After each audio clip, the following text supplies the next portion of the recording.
विषयी राजा राज्य के विनाश का कारण बनता है। राजा धर्म वल्लभ और मंत्री सत्य प्रकाश की कथा। वैताल ने पुनः राजा से कहा, राजन, प्राचीन काल में रमणीय पुण्यपुर पूना नगर में धर्म वल्लभ नाम का एक राजा राज्य करता था। उसका मंत्री सत्य प्रकाश था। मंत्री की स्त्री का नाम था लक्ष्मी। एक बार राजा धर्म वल्लभ ने मंत्री से कहा, मंत्रीवर, आनंद के कितने भेद हैं, यह मुझे बताओ। उसने कहा, महाराज, आनंद 4 प्रकार के हैं। ब्रह्मचर्याश्रम का आनंद, जो ब्रह्मानंद है, वह श्रेष्ठ है। गृहस्थ आश्रम का विषयानंद मध्यम है। वानप्रस्थ का धर्मानंद सामान्य है। और सन्यास में जो शिवानंद की प्राप्ति है, वह आनंद उत्तमोत्तम है। राजन, इनमें गृहस्थ आश्रम का विषयानंद स्त्री प्रधान है, क्योंकि गृहस्थ आश्रम में स्त्री के बिना सुख नहीं मिलता। यह सुनकर राजा अपने अनुकूल धर्मपरायणा पत्नी प्राप्त करने के लिए अन्य देशों में चला गया, किंतु उसे मनोनुकूल पत्नी प्राप्त नहीं हुई। तब उसने अपने मंत्री से कहा, मेरे अनुरूप कोई स्त्री ढूंढो। यह सुनकर मंत्री विभिन्न देशों में गया, पर जब कहीं भी उसे राजा के योग्य स्त्री नहीं मिली, तो वह सिंधु देश में आकर समुद्र की ओर बढ़ा। सभी तीर्थों में श्रेष्ठ सिंधु को देखकर वह प्रसन्न हुआ। मंत्री सत्य प्रकाश ने समुद्र से इस प्रकार प्रार्थना की, सभी रत्नों के आलय सिंधु देश के स्वामिन, आपको नमस्कार है। शरणागत वत्सल, मैं आपकी शरण में आया हूँ। गंगा आदि नदियों के स्वामी जलाधीश, आपको नमस्कार है।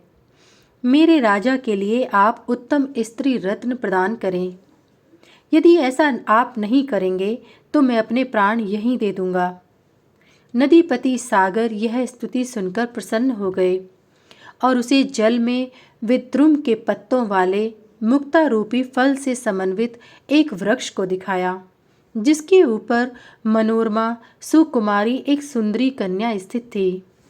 पर कुछ ही क्षणों में देखते ही देखते वह कन्या वृक्ष सहित पुनः जल में लीन हो गई। यह देखकर अतिशय आश्चर्यचकित होकर मंत्री सत्य प्रकाश पुनः राजा के पास लौट आया और उसने सारी बातें राजा को सुनाई।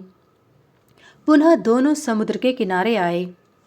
राजा ने भी मंत्री के समान ही कन्या को वृक्ष पर बैठा देखा और राजा के देखते ही वह कन्या पूर्ववत जल में प्रविष्ट हो गई।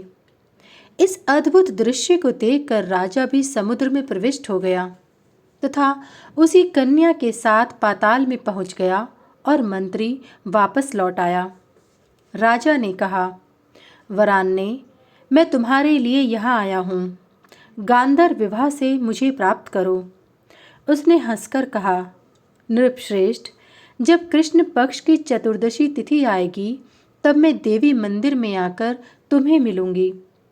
राजा लौट आया और पुनः कृष्ण चतुर्दशी के दिन हाथ में तलवार लेकर देवी के मंदिर में गया। वह कन्या राजा से पूर्व ही मंदिर में पहुंच गई थी। उसी समय बकवाहन नाम के एक राक्षस ने आकर उस कन्या का स्पर्श किया। यह देखकर राजा क्रोधांध हो गया। उसने राक्षस का सिर तलवार से काट दिया। पुनः उस कन्या से कहा, भामिनी, तुम सत्य बताओ, यह कौन था और यहाँ कैसे आया? उसने कहा, राजन, मैं विद्याधर की कन्या हूँ। मेरा नाम मदवती है। मैं पिताजी की प्रिय कन्या हूँ। एक बार मैं किसी समय वन में गई थी और भोजन के समय पिता माता के पास घर में नहीं पहुँच सकी थी। मेरे पिताजी ने ध्यान के द्वारा सारा वृतांत जान लिया। उन्होंने मुझे शाप दे दिया कि मदवती, कृष्ण चतुर्दशी को तुमको राक्षस ग्रहण करेगा। जब मुझे शाप की बात मालूम हुई, तब रोते हुए पिताजी से पूछा, देव, मेरी इस शाप से मुक्ति कब होगी? उन्होंने कहा, पुत्री, जब कृष्ण चतुर्दशी को कोई राजा तुम्हारा वरण करेगा, तब तुम्हारे शाप की निवृत्ति हो जाएगी। मदवती ने कहा, राजन, आपके अनुग्रह से आज मैं शाप से मुक्त हो गई हूँ। आपकी आज्ञा पाकर अब मैं अपने पिता के घर जाना चाहती हूँ। यह सुनकर राजा ने कहा, तुम मेरे साथ मेरे घर चलो, इसके बाद मैं तुम्हें तुम्हारे पिता के पास ले चलूँगा। वह राजा की बात मानकर राजा के महल में आ गई और राजा से उसका विवाह हो गया। उस राजा के नगर में महान उत्सव हुआ। मंत्री ने देखा कि राजा के साथ एक दिव्य कन्या भी आई है। कुछ दिनों बाद मंत्री एकाएक मृत्यु को प्राप्त हो गया। वैताल ने पूछा, राजन, बताओ उस मंत्री के मरने में क्या कारण है, क्या रहस्य है? राजा विक्रम ने कहा, मंत्री सत्यप्रकाश राजा का मित्र और प्रजा का परम हितैषी था।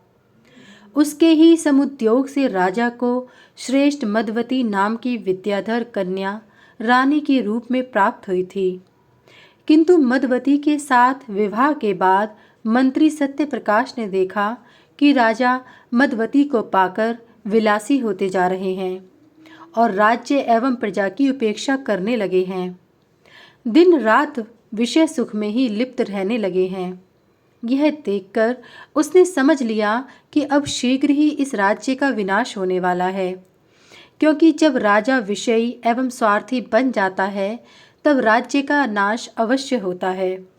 ऐसी स्थिति में मेरी मंत्रणाएं भी व्यर्थ सिद्ध होंगी। अतः राज्य के विनाश को मैं अपनी आंखों से न देख सकूं, इसलिए पहले ही मैं अपने प्राणों का उत्सर्ग कर देता हूँ।